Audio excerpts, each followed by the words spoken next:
Hey everyone, welcome back. Hope you guys are having a nice week so far. We're here for the story time. Last week we ended up doing 4 and 5, and now we're on. Oh wait, no, we did 4 and 5, and now we're on 6 and 7. So to recap a little bit, the new house. They end up moving to a new house and everything. The mom and the kids start to see things, strange things are happening and everything. Her youngest daughter is seeing things, seeing a little girl, and I think, a little girl and her mom or something, like an older figure. And then after, she starts seeing a little bit of stuff, and the kids hear things here and there. So that's the recap. Now we're going to start 6 and 7. And it's starting to get, well, actually, it was starting to get interesting. Now it's getting like more interesting in it. So, all right, chapter 6. I woke up to my alarm going off that morning. I yelled upstairs to the kids to get ready for school and then come down and have breakfast. When I went into Emma's room, she was still sleeping. I gave her a kiss on the cheek and told her to get dressed so she could have breakfast before the bus showed up. Also, I'll link everything below too. Just as I left her room, Andrea came downstairs. I took a look at her and noticed she didn't look like she slept much last night. I said to her, "Sweetie, did you get enough sleep or did you stay up talking to Ashley last night?" She sighed. "Geez, Mom, I went to bed like you told me. I just had a really bad nightmare. I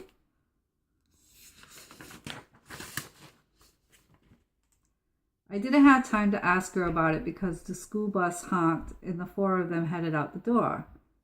I reminded myself to ask her about it when she got home tonight.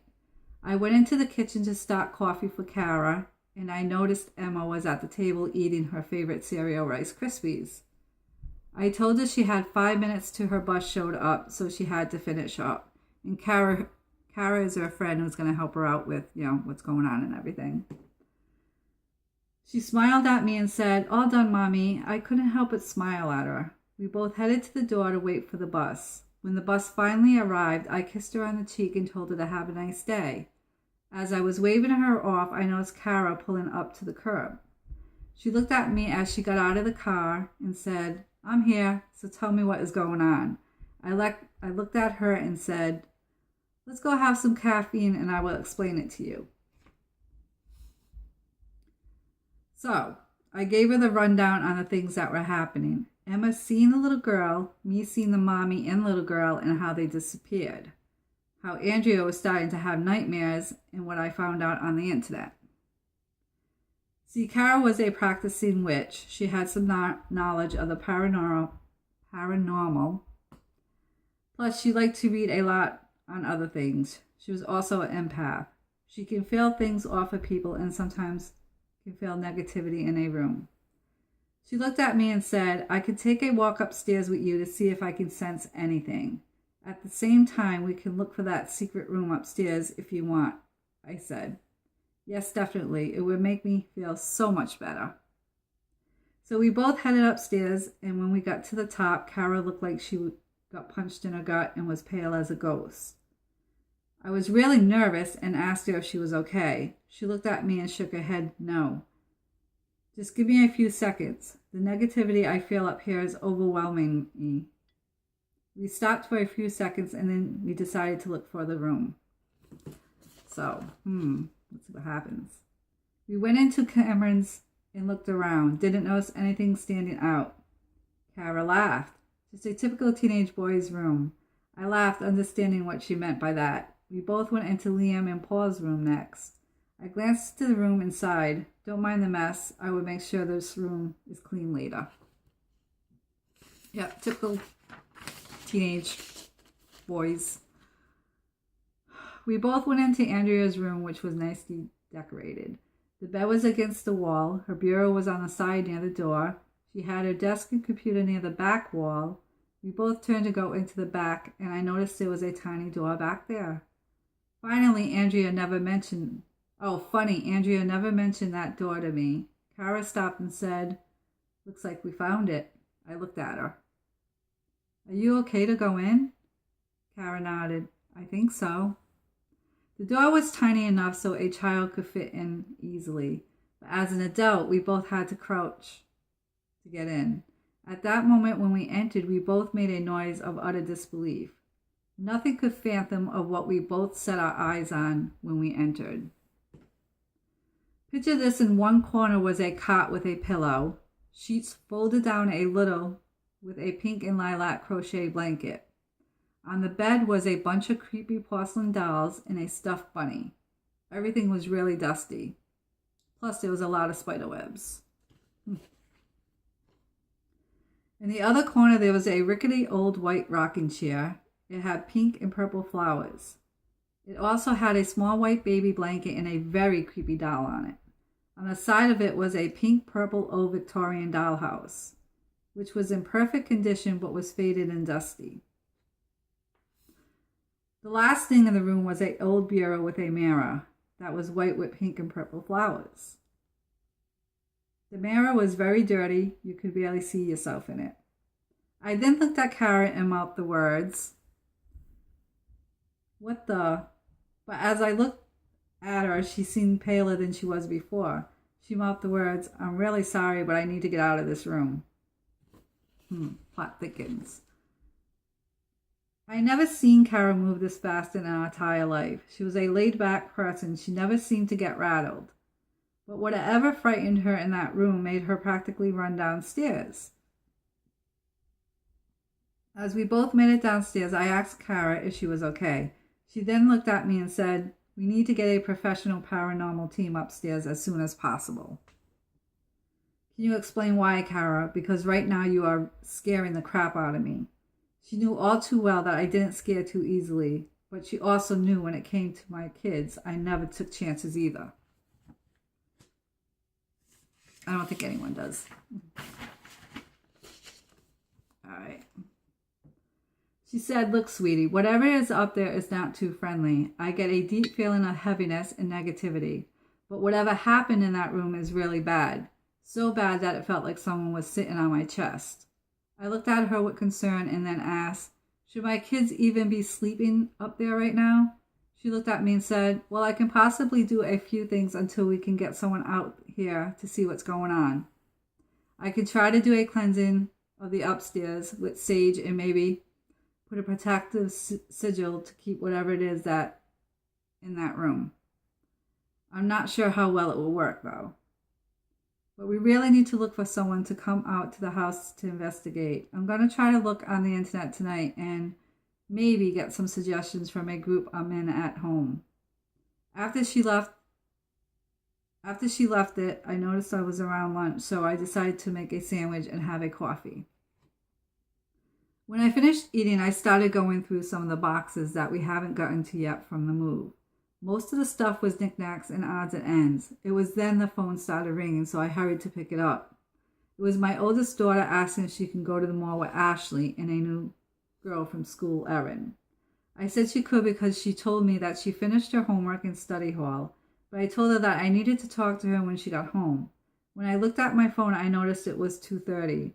That was when the downstairs door opened and the three boys came through the door. All of them ran into the kitchen and grabbed a drink and a snack. Cameron finished and then asked if he can go over to one of his friend's house. I didn't see why not, so I said yes. Liam and Paul ran into the living room to play video games. I was still waiting on Kara to either call or come over. I was about to go sit in the living room with the boys and I got a text from Kara. It said, "Bought some sage to cleanse the upstairs. We can do that tomorrow. I also asked some friends about who we could contact to come investigate the house. They said they will look into it and get back to me tonight." I sent her a text back telling her I was glad she was my best friend and I would see her in the morning.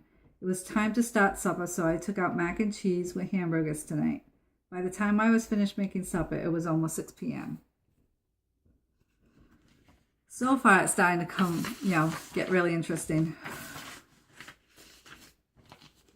Alrighty. That was about the time my two oldest were coming home. Andrea was first, and I stopped her and asked her what the nightmare was about. She looked at me and said, "It was really creepy, Mom. There was a lady with long blonde hair and she was also translucent. But she was dressed like she lived in the 1900s. She was in my room calling for her daughter over and over again. Then she disappeared, and this little girl with dark hair and creepy eyes was in my room. She was holding a stuffed bunny and dragging it behind her, but at the same time she was hugging a porcelain doll, which I swear was alive. She kept crying and screaming for her mom desperately in the back of my room. She then looked at me and said, "Have you ever had a dream that you felt the dream's emotions? I mean the sadness, the desperation, and the pain of the mom and little girl." So now we're on chapter 7. So this kind of hit me hard. I didn't want my baby girl to have these nightmares. I can tell you for a fact it was because of this house. This little girl, the ghosts, both of them, they are troubled. They need to move on. Need to figure out a way to do it without upsetting them. I told the kids to go eat dinner before it got cold. Liam noticed I seemed a little upset. "Are you okay, Mom? Do you want to talk about something?" He's always so sympathetic. I let out a deep breath and said, "No, sweetie, I'll be fine. Why don't you go join your brothers and sisters at the table, and I'll be there in a couple of minutes, okay? I need to do something quickly." My kids needed to be safe, not knowing what to do. The only person I really talked to is Kara, so I sent her a message. Andrea told me about her dream. It was about the little girl Lillian was in her dream. I swear these spirits are trying to tell us something. I just don't know if it's good or bad. We need to figure this out, Kara. I don't want anything happening to my kids. Don't worry about an investigation team. Only bring one in if we can't do it ourselves. I'm going to get stuff for protection. We are going to Sage's house, as well as do a protection spell, plus whatever else we think of. Just let me know. You have my back with this. So that was the message that she sent. 2 minutes later, I got the text that I was looking for. "You know I would do anything for you." That's when I decided to join my kids for dinner. Once I go into the dining room, Cameron said, "Your plate's already ready for you. Come join us." Honestly, the best parts of my days is spending it with my kids. They may drive me up the wall, but then you have days like this where they are really sweet to you. The next hour is us trying to catch each other up on how our day went. Emma made a new friend at school. She said that her name was Elizabeth. She also wanted to go visit her at her house, which I didn't have a problem with. Paul told me that he passed the spelling test. I congratulated him, told him that if he went to go get it after dinner, I would post it on the fridge. Liam didn't really have much to say. He was the quiet one out of all of them. He is extremely smart on the other hand, so I know school isn't a problem with him.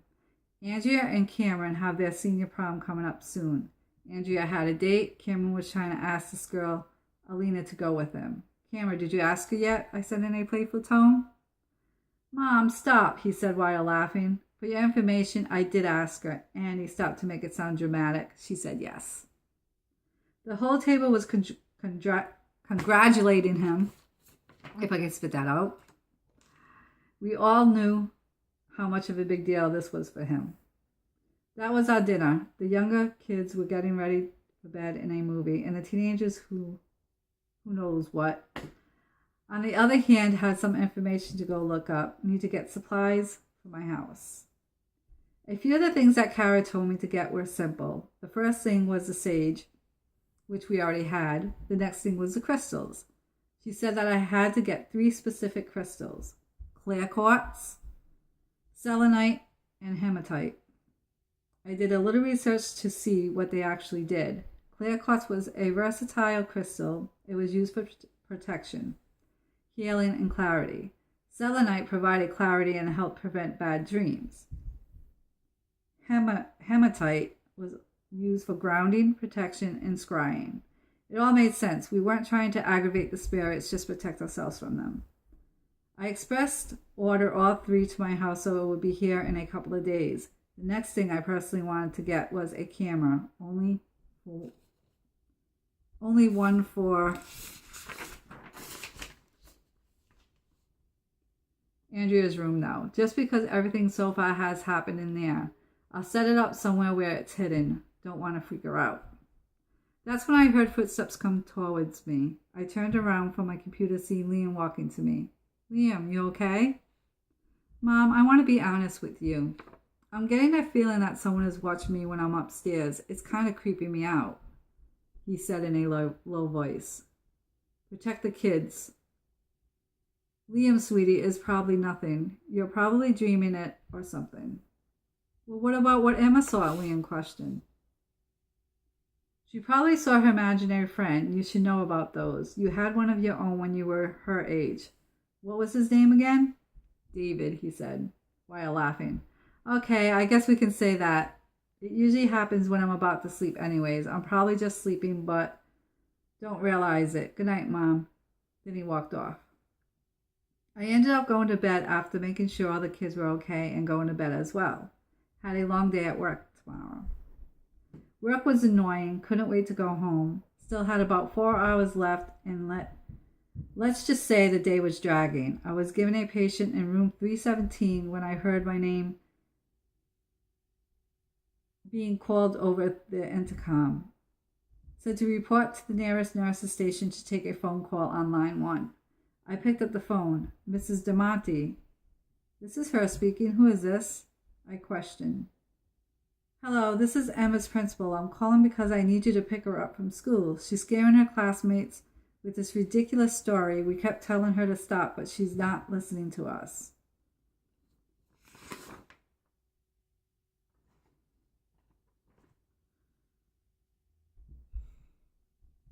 She can return to school tomorrow. We just want you to talk to her and tell her she can't be making a scene like she is now. It's disruptive, intolerable. And that's where it stops. So, I don't know about you, but it's getting really interesting. So I think next week it's going to be chapters 8 and 9, I believe. But for some reason, it just like cuts off. So I would assume that we're on 8 and 9. So yeah. All right, guys. If you have any questions, feel free to ask. If you're liking this so far, please give it a thumbs up, share, subscribe. And I'll talk to you probably Sunday with the pick a card. So yeah. And let me know how you're liking the 2 days a week. If you want me to do more or if this is okay for now. Like I said, I just want to do something different and, hopefully learn how to edit and stuff. All right, guys. I'll talk to you Sunday. Keep smiling, stay safe, and have fun. Bye, guys.